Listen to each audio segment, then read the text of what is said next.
Radio Russia. দূরের ও কাছের সকল শ্রোতা বন্ধুদেরকে রেডিও রাশিয়ার বাংলা বিভাগের পক্ষ থেকে জানাচ্ছি শুভেচ্ছা, অভিনন্দন। আশা করি আপনারা যে যেখানে আছেন ভালো আছেন, নিরাপদে আছেন।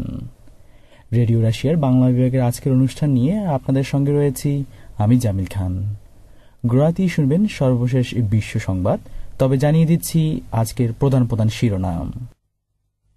বিশ্বে ক্ষুধার্ত মানুষের সংখ্যা বেড়ে দাঁড়িয়েছে 100 কোটিতে। অনুমতি ব্যতীত অবতরণকারী রুশ বিমানটির ব্যাপারে ভারতীয় সরকার অনুসন্ধান করছে। মস্কোতে আন্তর্জাতিক চলচ্চিত্র উৎসবের আজ দ্বিতীয় দিনে দর্শকরা দেখবেন 30টিরও বেশি চলচ্চিত্র। এতক্ষণ শুনলেন সংবাদ শিরোনাম, এখন শুনবেন বিস্তারিত। বিশ্বে ক্ষুধার্ত মানুষের সংখ্যা বেড়ে দাঁড়িয়েছে 100 কোটিতে। ক্ষুধার্তের সংখ্যা বৃদ্ধি বিশ্বে শান্তি ও নিরাপত্তার জন্য হুমকি বলে মনে করেছেন জাতিসংঘের খাদ্য ও কৃষি বিষয়ক সংস্থা ফাও। সংস্থাটির মহাসচিব জ্যাক দিয়েফ এ তথ্য প্রকাশ করেছেন। তাদের হিসেবে এ সংখ্যাই ক্ষুধার্ত মানুষের সর্বোচ্চ রেকর্ড। অর্থনৈতিক মন্দার কারণে নতুন করে আরও 10 কোটি মানুষ ক্ষুধার্তের স্তরে নেমে এসেছে। ভারতে অনুমতি ব্যতীত অবতরণকারী একটি রুশ যাত্রীবাহী বিমান AN-124 এর কারণ অনুসন্ধানের জন্য ভারত সরকার বিশেষ কমিটি গঠন করেছে। বিমানটি 18 জন যাত্রী নিয়ে ভারতের বাণিজ্যিক রাজধানী মুম্বাই শহরে অবতরণ করে।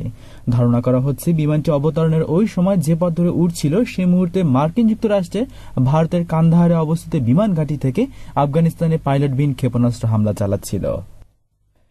রাশিয়ার রাজধানীতে শুরু হওয়া 31তম মস্কো আন্তর্জাতিক চলচ্চিত্র উৎসবের আজ দ্বিতীয় দিনে দর্শকদের জন্য পরিবেশন করা হবে 30টিরও বেশি চলচ্চিত্র।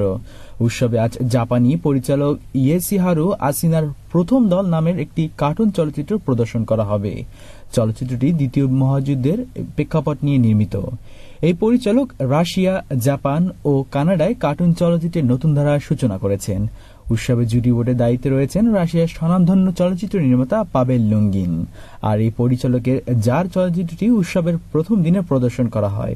এটি শেষ চলচ্চিত্র যেখানে ওলেগ ইয়ানকোভস্কি অভিনয় করেছেন। রাশিয়ার প্রেসিডেন্ট দিমিত্রি মেদভেদেভ আজ নেদারল্যান্ডের প্রধানমন্ত্রী ইয়ান পিটার বালকেনদের সাথে দুদেশের রাজনৈতিক, অর্থনৈতিক ও আন্তর্জাতিক সমস্যা নিয়ে আলোচনা করেছেন। দুই নেতার আলোচনার প্রধান বিষয় হল রাশিয়ার উদ্বেগ ইউরোপীয় নিরাপত্তার নতুন চুক্তি খসড়া তৈরি করা, রাশিয়া, ন্যাটো ও রাশিয়া ইউরোপীয় ইউনিয়নের মধ্যে পারস্পরিক সহযোগিতা ও আফগানিস্তান বিষয়ে। প্রেসিডেন্ট এছাড়াও হল্যান্ড ও ট্রান্সনাল কর্পোরেশনের নেতৃবৃন্দের সঙ্গেও সাক্ষাৎ করেছেন। রুশ ডেলিগেশন প্রতিনিধি দলের প্রধান জানান, নেদারল্যান্ডস ও রাশিয়া সক্রিয় পার্সপেক্টিভ পার্টনার। বিশ্ব ও রাশিয়ার সাথে নেদারল্যান্ডের কয়েকটি বৃহৎ প্রজেক্ট সম্মিলিত বিনিয়োগ করেছে শাখালিন 2 ও উত্তরধারা গ্যাস পাইপলাইন নির্মাণে। গত শুক্রবার দিমিত্রি মেদভেদেভ ও নেদারল্যান্ডের রানী বিয়াত্রিকস আমস্টারডামে পিটারবার্গস এরমিতাজ মিউজিয়ামের শাখা উদ্বোধন করেন। রাশিয়া মনে করে ইউক্রেনের সাথে গ্যাস ট্রানজিট সমস্যার সতর্কীকরণ ইউরোপীয় ইউনিয়নে তাদের মনোযোগ আকর্ষণের চেষ্টা মাত্র। ব্রাসেলসে ইউরোপীয় ইউনিয়নের সামিটে রাশিয়ার প্রতিনিধি দিমিত্রি তিজভ এ ধরনের মন্তব্য প্রকাশ করেছেন। ইউরো কমিশনের প্রেসিডেন্ট জোয়ে ম্যানুয়েল বারোস শীর্ষ সম্মেলন শেষে সাংবাদিকদের জানিয়েছেন যে ইউরোপীয় ইউনিয়নে গ্যাস সংকট প্রতিরোধে প্যাকেজ পদক্ষেপ গ্রহণ করেছে এবং একই সাথে সতর্ক করে দিয়েছে যে আগামী কয়েক সপ্তাহের মধ্যে গ্যাস সরবরাহের সংকট শুরু হওয়ার সম্ভাবনা রয়েছে। ইউরোপীয় ইউনিয়নের কাছে ইউক্রেন $4.2 বিলিয়ন ঋণ চেয়েছে রাশিয়ার কাছ থেকে ব্যবহৃত গ্যাসের মূল্য পরিশোধ করতে, কিন্তু সামিটে অংশগ্রহণকারী সদস্যরা এই ঋণ মঞ্জুর করেনি। অন্যদিকে মস্কো জানিয়েছে তারা কিয়েভকে সাহায্য করতে প্রস্তুত যদি ইউরোপীয় ইউনিয়ন অংশগ্রহণ করে। এখন শুনবেন খেলাধুলার খবর। টি-20 বিশ্বকাপ ক্রিকেটে দ্বিতীয় সেমিফাইনালে লঙ্কানরা 57 রানে হারিয়েছে ওয়েস্ট ইন্ডিজকে। টসে হেরে ব্যাট করতে নামা শ্রীলঙ্কা 5 উইকেট হারিয়ে নির্ধারিত 20 ওভারে তোলে 158 রান। দলের পক্ষে সর্বোচ্চ রান করেন দিলশান, তিনি 96 রানে অপরাজিত ছিলেন। জবে ব্যাট করতে নামা ক্যারিবিয়ানদের ইনিংস গুড়িয়ে যায় মাত্র 101 রানে। দলের পক্ষে সর্বোচ্চ রান করেন ক্রিস গেইল। আগামী রবিবার অনুষ্ঠিত হবে চূড়ান্ত ফাইনাল। সুপ্রিয় শ্রোতা মণ্ডলী, এ ছিল সর্বশেষ বিশ্ব সংবাদ। আমাদের সঙ্গে থাকার জন্য ধন্যবাদ। সংবাদ প্রতিবেদন। রাশিয়া ও রাজতান্ত্রিক নেদারল্যান্ডের সম্পর্ক খুব গভীরভাবে বিকশিত হচ্ছে। এর প্রমাণ হচ্ছে রাশিয়ার প্রেসিডেন্ট দিমিত্রি মেদভেদেভের নেদারল্যান্ডসে দুদিনের সরকারি সফর। এ বিষয়ে আমাদের বিশেষ করেসপন্ডেন্ট ইলিয়ানা স্তুদনেমা নেদারল্যান্ডের রাজধানী আমস্টারডাম হতে সংক্ষিপ্ত বর্ণনায়। Рабочая поездка главы российского государства Дмитрия Медведева началась с посещения третьего по величине города Голландии Гааги.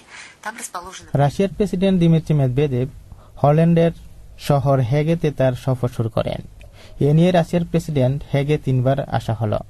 হেগেতে সরকার, পার্লামেন্ট, কূটনৈতিক অফিস ও নেদারল্যান্ডের রানী বিয়াট্রিক্সের বাসস্থান। রানী আন্তরিকভাবে রাশিয়ার প্রেসিডেন্ট ও তার স্ত্রী সিভেতলানা মেদভেদেভকে গ্রহণ করেন। তাদের গ্রহণে সেরকম ফর্মালিটি দেখানো হয়নি। রানী বিয়াট্রিক্স রাশিয়ার বংশোদ্ভব, যার পিটার প্রথমের প্রণাতনী।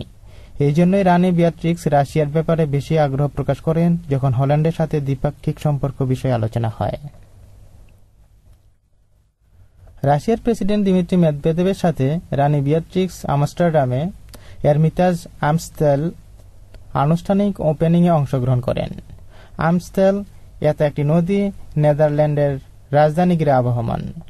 17 শতাব্দীর অনুকরণে তৈরি বাড়িগুলো দাঁড়িয়ে আছে নদীর তীরে। এই মিউজিয়ামে রাশিয়া হতে আগত এক্সপোজিশনে সাজানো হবে। এরমিতাজ উদ্বোধন উপলক্ষে আঞ্চলিক সরকার শহরে উৎসবের আয়োজন করেছে। রাশিয়ার প্রেসিডেন্ট দিমিত্রি মেদভেদেভের সফরের দ্বিতীয় দিনে নেদারল্যান্ডের প্রধানমন্ত্রী ইয়ান পিটার বালকেনদের সাথে সাক্ষাৎ করবেন। দু নেতা সেখানে দ্বিপাক্ষিক, বাণিজ্যিক, অর্থনৈতিক ও বিনিয়োগ সহযোগিতার বিষয়ে আলোচনা করবেন। 2007 সালের তুলনায় 2008 সালে দুদেশের পণ্যদ্রব্যের আমদানি রপ্তানি 1/3 বৃদ্ধি পেয়ে $61.8 বিলিয়ন পৌঁছেছে।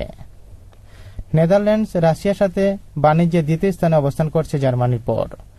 রাশিয়ার সাথে তাদের বাণিজ্যিক আদান প্রদান চীন, ইতালি, জাপান ও মার্কিন যুক্তরাষ্ট্রের তুলনায় বেশি। নেদারল্যান্ডের বিনিয়োগ রাশিয়ায় বিশ্বের দ্বিতীয় স্থানে, যার পরিমাণ $46.3 বিলিয়ন। জ্বালানি ক্ষেত্রে দুদেশের অগ্রাধিকারমূলক সহযোগিতা রয়েছে রাশিয়ার গ্যাসপ্রম ও নেদারল্যান্ডস কনসার্ন গ্যাস ইউনির মধ্যে। নেদারল্যান্ডস উত্তর ইউরোপীয় গ্যাস পাইপলাইন নির্মাণে বিনিয়োগে অংশগ্রহণ করছে, যা বাল্টিকের মধ্যে দিয়ে তৈরি হবে। এই পাইপলাইনের মাধ্যমে রাশিয়ার গ্যাস পশ্চিম ইউরোপের দেশগুলিতে সরবরাহ হবে। গ্যাস সরবরাহের সহযোগিতায় উভয় পক্ষ আরও বেশি যোগাযোগ বৃদ্ধি, কৃষি শিল্পে আইনশৃঙ্খলা, আন্তঃমহাদেশীয় অপরাধ প্রবণতা, সন্ত্রাস দমন, মাদকদ্রব্যের চালান প্রতিরোধ, অস্ত্র চোরাচালান বন্ধে পরস্পর সহযোগিতা বিষয়ে আলোচনা হবে। আশা করা হচ্ছে উভয় নেতা রাশিয়া ও ইউরোপীয় ইউনিয়ন সম্পর্ক বিষয়ে আলোচনা হবে।